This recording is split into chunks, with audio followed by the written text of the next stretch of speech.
Hey, what's up, guys? Cr0wd3d Flat or RNT28, whichever you go for. I'm here to do my Q&A. Seems I haven't been able to do my Q&A in some time. I've been currently busy with college work and doing music production, as it were. Got some questions. I didn't get a lot of questions because I didn't broadcast it. Like, whoa, I got all these questions. I need them. So I got a few questions. Got answers for them. Um, and yeah, that's pretty much it. I'm not gonna go ramble for some time. Um, let's begin.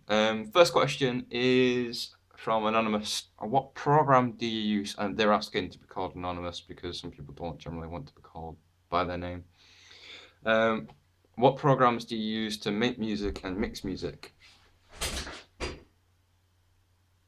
I use FL Studio 10 and 11. I've just updated to 11 now, so I use FL 11, FL Studio 11.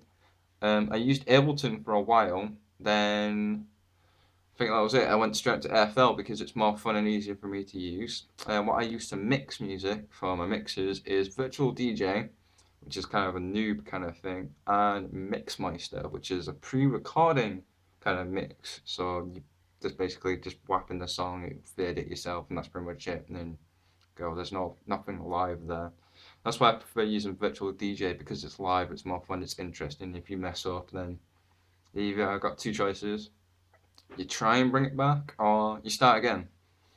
I also use Audacity for like podcasts, like editing podcasts.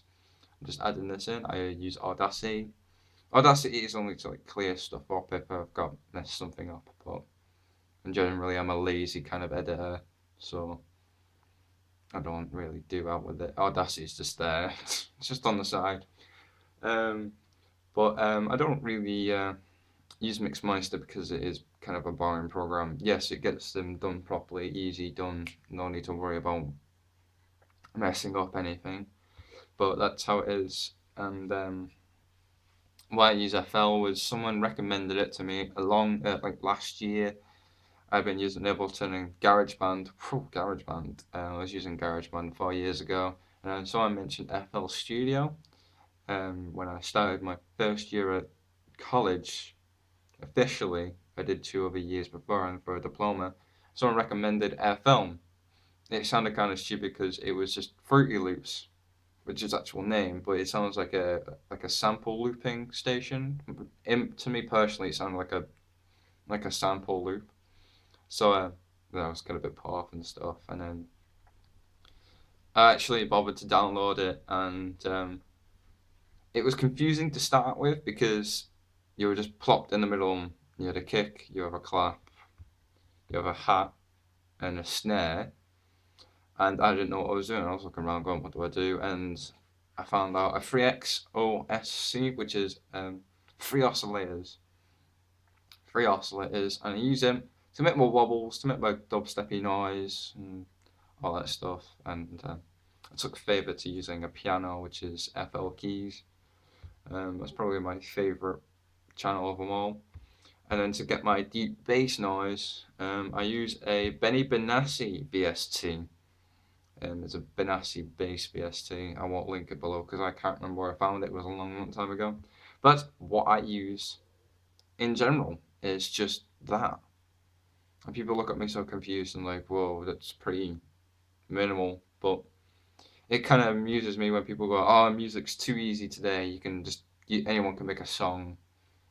And I sit there and I put on a screenshot of what I've done and went, "Look at that," and you tell me if that looks easy, and they look at it blank like, "Oh, no, don't, no, that looks hard." So you basically just fuck off. You don't know how to make music.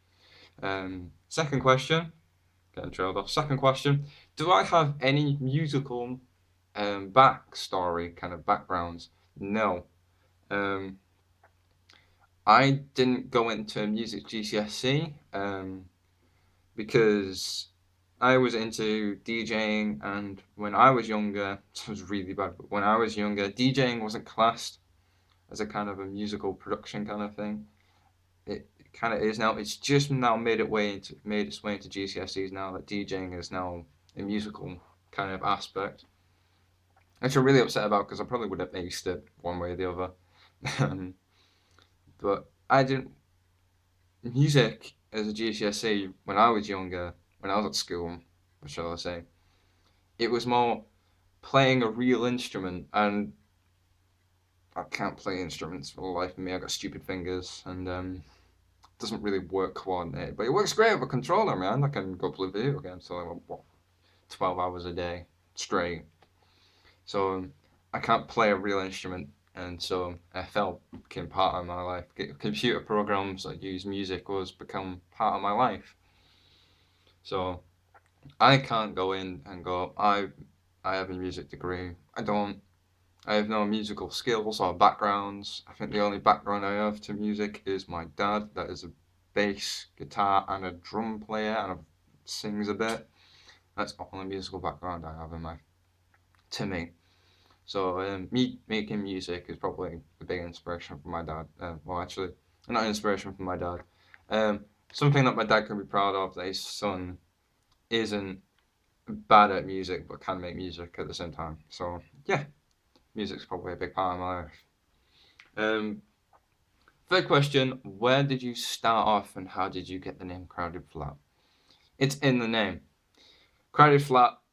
I think I've done this once in a podcast thing about way back. Crowded Flat is the name I was given on my first gig. I actually was called As3RT, which is as a T. But kind of went to my first gig, and it was in a flat in Barrow, the town I live in. It was in a flat, and it was pretty crowded, and it was a flat, so a crowded flat.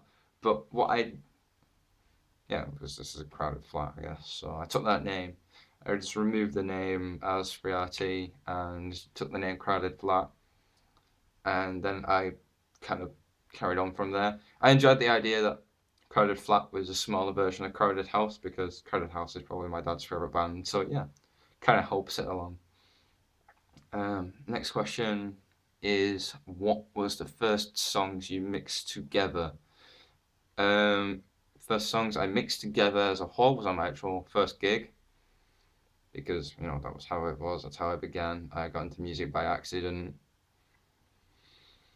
Didn't actually have any musical skills. My teacher James, way back, it was like, "You like music? Yeah," and he put me on a thing and give me 2 tracks to mess around with, and I used them, which was Daft Punk Around the World and Deadmau5's Ghost and Stuff. Those are the 2 songs I used in my first actual mix, and I pretty much sounded okay to a point. It was okay, kind of got the room bouncing and stuff because Deadmau5's music is good and Daft Punk's music is amazing. I'm saying that with sheer confidence. Daft Punk's music is amazing, and that's how I got my first mix. I haven't recorded it. I should do a remake, remashup kind of thing of it. But I think everyone's done it now. I think everyone's done a mashup of it somewhere sometime because someone's realised those 2 songs actually work well. I might actually do it one day whenever I'm not bothered and redo it all. I relive that first mix. Mashup. You choose. I don't know. It's a mix to me. Next question.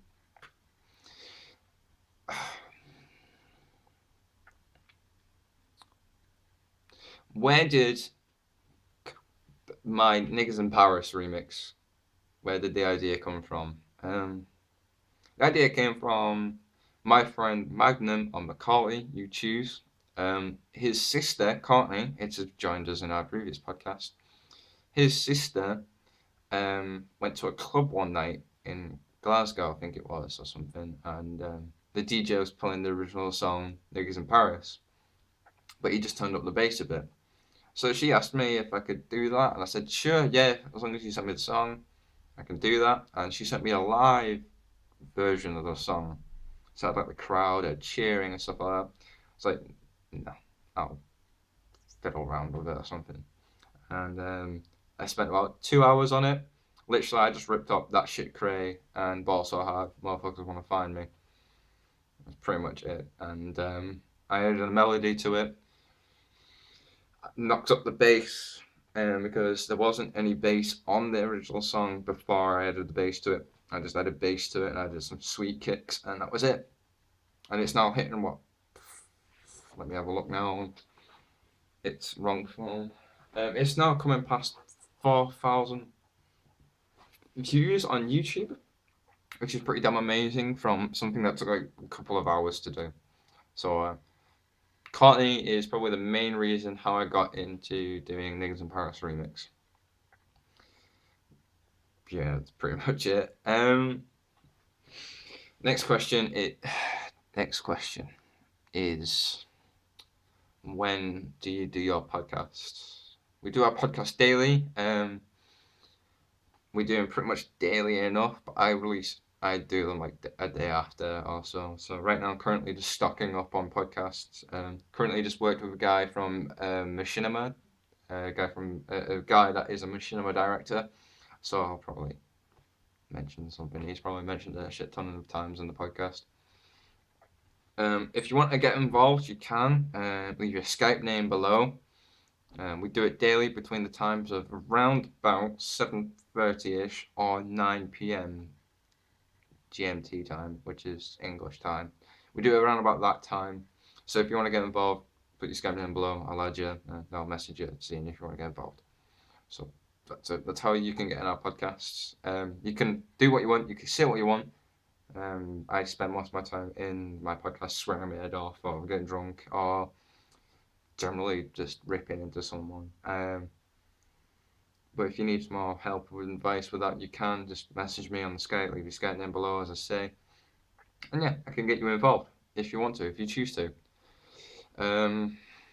Next question. What do you use to edit? That was my dog barking.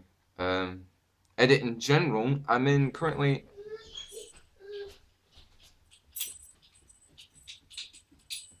That was my dog. I edit in general, I use a program called Premiere Pro. Programs, I should say. Premiere Pro, CS6, Adobe Effects, Adobe After Effects, CS6. I've also used Sony Vegas, and I've also used Windows Live Movie Maker because I'm that pro.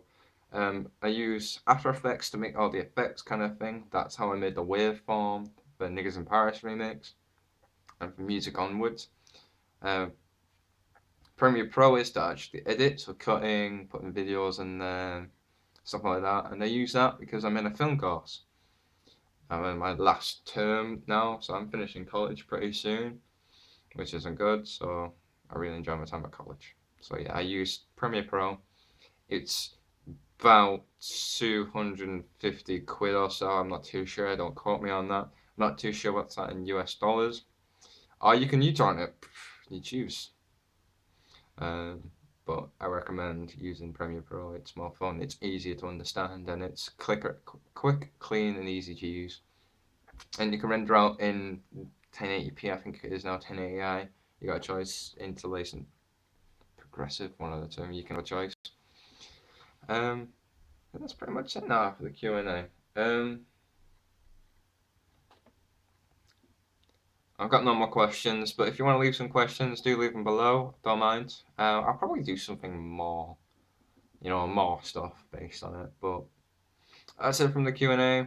Thank you for joining. Thank you for actually watching my videos. Once again, thank you, big thanks for making Niggas in Paris remix about over 4,000 views on YouTube. I got a great comment on there saying this is fucking awesome. Thank you for saying my music's fucking awesome. It's a shame that nothing else is getting viewed as much as Niggas in Paris remix. So if you like the stuff I make, like the stuff I do, I podcast a lot, so listen to the podcast. We talk about random shit. We babble on. We have banter. Just go listen to it, enjoy it. And if you want to listen to my other songs, go onto my SoundCloud. I'll probably leave a link below. If not, I'm too lazy. Just go enjoy my stuff. So if you want to, subscribe to my channel. You get to catch up on the latest updates. To get this channel off and started, you favorite that video, you like that video, and you share it on your Facebook or Twitter. You got a choice. I'm not telling you to go share and do this and that. I'm too, no. So thank you guys. Hope you enjoyed the video. Tell me what you think. Leave a comment below.